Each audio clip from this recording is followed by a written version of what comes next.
Don't panic when you encounter a blue screen error. I'm going to show you how to fix this problem step by step. Let's begin. Click on Advanced Options. Then we need to select Troubleshoot. Then select Advanced Options and then click on Command Prompt.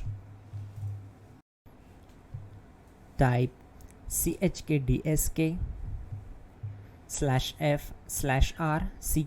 and hit enter to execute the command.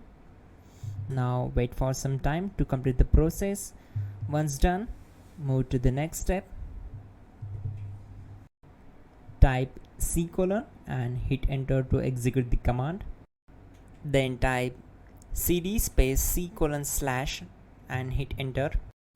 Now type cd space Windows and hit enter to execute the command. Then type cd space System32 and hit enter to execute the command.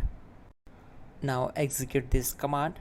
Type cd space config and simply hit enter.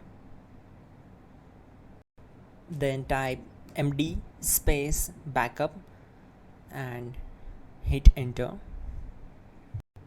Now type copy *** backup and simply hit enter to execute the command.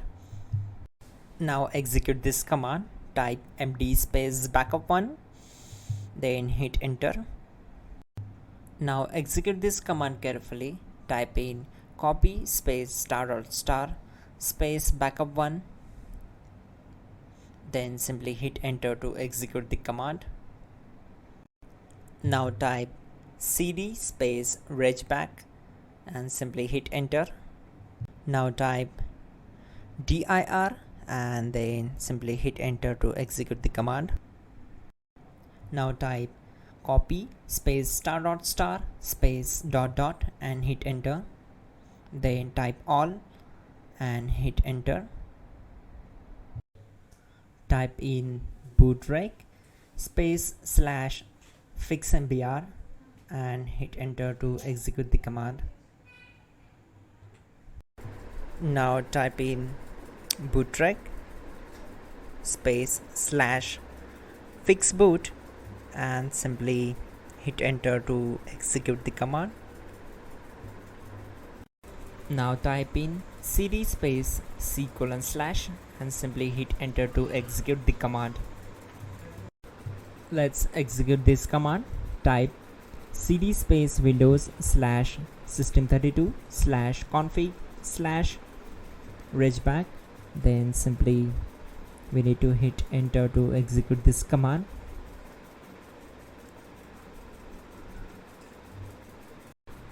Type bcd edit space /export space C:/bcd backup and simply hit enter to execute this command. Now type cd space C:/ and hit enter. Now type this md space boot and hit enter. Now execute this command. Type cd space boot and simply hit enter. Now execute this command. Type md space bcd. Type cd space C:/ and hit enter. Now execute this command. Type attrib space C:\boot \bcd space -h space -r space -s and simply hit enter. Now type run space C:\boot \bcd space bcd.old, then hit enter. Now execute this command. Type bootrec space /rebuild bcd and simply hit enter to execute this command. Type exit and hit enter. Now click on continue. It will restart your system. So that's it guys, your problem is solved and you're good to go.